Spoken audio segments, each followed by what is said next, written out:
The application of Lao Tzu's thought in the management of the second home, now new oasis for life. Xiefeng. November 30, 2010. Chanyuan Celestials in our fourth branch. The second home is the new life mode for future mankind. It is managed by the holographic thinking, whose core is conformity to the Tao, compliance with nature, absence of action, lack of contention, observance of neutrality, absence of dominance, lack of selfish desire, and enthusiasm for service.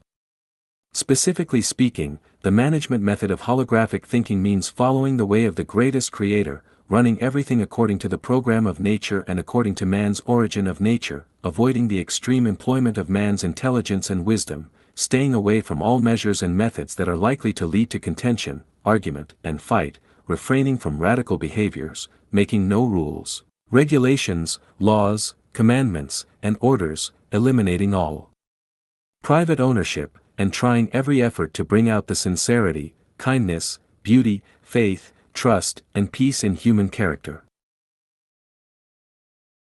The distinction between people and people is only the difference in division of labor, and there is no relation of the managing and the managed. All are offering services to each other, and there are no such positions as the administrators. All affairs, important or not, will be handled on the basis of clear division of labor, with special persons assigned to take special responsibility for the special affairs. The management of the second home should depend fully on Lao Tzu's thought, which is represented by the following 8 points. Guidance by the saint and management by the talented. The management here only implies a difference in the division of labor instead of the difference in the status. Saint manages affairs without action. Preaches the doctrine without words. All things take their rise, but he does not turn away from them.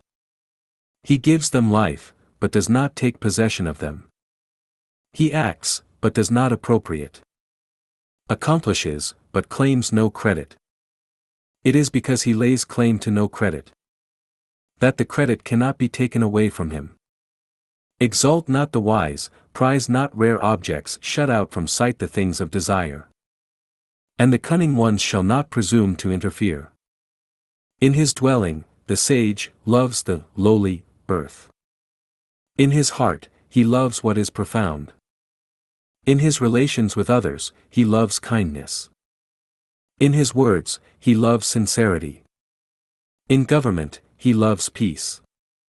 In business affairs, he loves ability. In his actions, he loves choosing the right time. Banish wisdom, discard knowledge, banish humanity, discard justice, banish cunning, discard utility.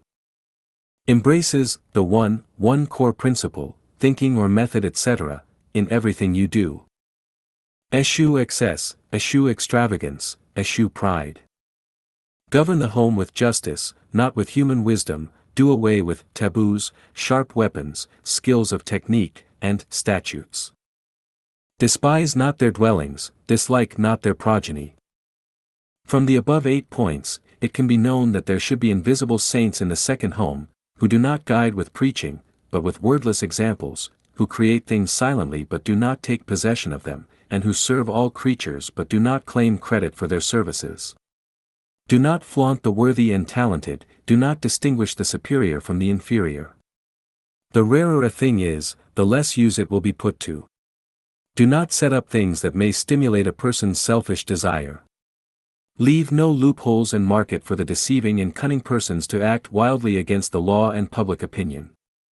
Keep a clean and tidy living environment. The people in the neighborhood should be unsophisticated and honest and sincere. People should have a kind heart, and treat people kindly.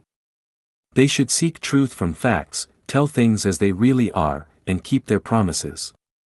What they do should fit in with their hobbies, personalities, and special talents. Their behavior should comply with natural laws and their actions should accord the actual situation. Give up cunningness and artfulness, stick to the way, abandon the preaching of righteousness and morality, discard skills, fame, wealth, and ranks. Make people unselfish and possess nothing. Make sure that they have nothing but actually possess everything. Embrace the one in everything.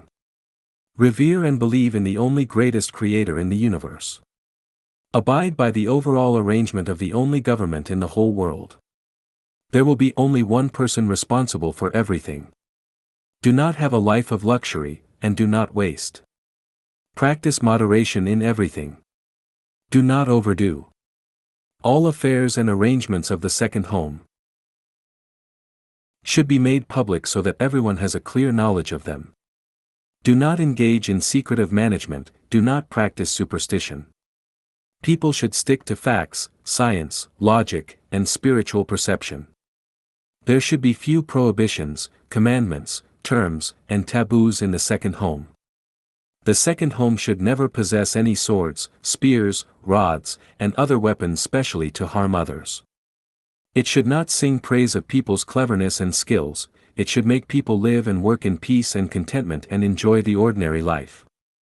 It should not cause disturbance to their settlement, or disrupt their peace and quiet. It should make sure that everyone enjoys the joy, pleasure, freedom, and happiness of life. It should abstain from force, coercion, and suppression, and should make sure that no one imposes his or her own will upon others. In one word, the second home adopts paradise management. The content of this method of management is both simple and complicated, and only those with supreme wisdom can understand. Yet, no matter how complicated the management is, everything will become extremely simple as long as you follow the way of the greatest creator or the way of nature. Otherwise, the management will become extremely complex.